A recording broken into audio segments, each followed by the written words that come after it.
சிரிப்பாங்க, அடுத்தபடியே வருவாங்க. இல்ல என்கிட்ட இந்த ஃபீலிங்ஸ், உங்ககிட்ட இந்த ஃபீலிங்ஸ் எனக்கு வருது, நீ பக்கத்துல இருந்தா எனக்கு அப்படியே சிசின்னு இருக்கு அப்படிமா. உனக்கு ஆமா எனக்கு சிசின்னு இருந்துச்சு. அப்படியே அந்த ரிலேஷன்ஷிப் என்ன ஆகும்? மாறும். அந்த ஒரு வாரம் வச்சு எனக்கு செல்ஃப் டிஃபென்ஸ் தேவை, எனக்கு இது பிடிக்கல, என் பெற்றவர்களே நீ இப்படி வளர்க்கலன்னு உன் மண்ணை சொல்ல ஆரம்பிக்கும். ஆனால் இப்படி தாங்க ஒரு ஒரு வருஷம் ஐயோ நம்ம தப்பு பண்ணிட்டோம், அது வேஸ்ட் உனக்கு. நீ ஃபர்ஸ்ட் அந்த வீக்னஸ்குள்ள போகாத.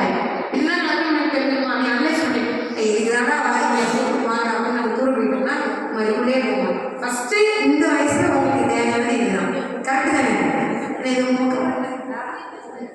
இந்த வயசுல இது உங்களுக்கு தேவை அப்படிங்கிறது. அடுத்த ஸ்டேஜ் என்ன சொல்ல வர அப்படின்னா, உன்னோட மென்டல் ஸ்ட்ரென்த் என்ன அப்படின்னா, என்னன்னாலும் ஃபேஸ் பண்ணலாம், எதுனாலும் ஃபேஸ் பண்ணலாம். யாருக்கும் நான் இறைச்சலா இல்லை, யாருக்கும் நான் குறைஞ்சலா இல்லை. நீ எவ்வளோ பெரிய இவனா இருந்தாலும் பரவாயில்ல, எவ்வளோ பெரிய பொங்கா இருந்தாலும் பரவாயில்ல, என் கேட்டு உன்னால அதிகமாக இருக்கு அப்படிங்கிற தாங்கிற தலக்கணும். நான் பெண்ணுங்கிற திமுறும் கருவும் உங்ககிட்ட இருக்கணும். எங்க இருக்கணும்னா, உங்களை யார் மதிக்கிறதோ அவங்க கிட்ட.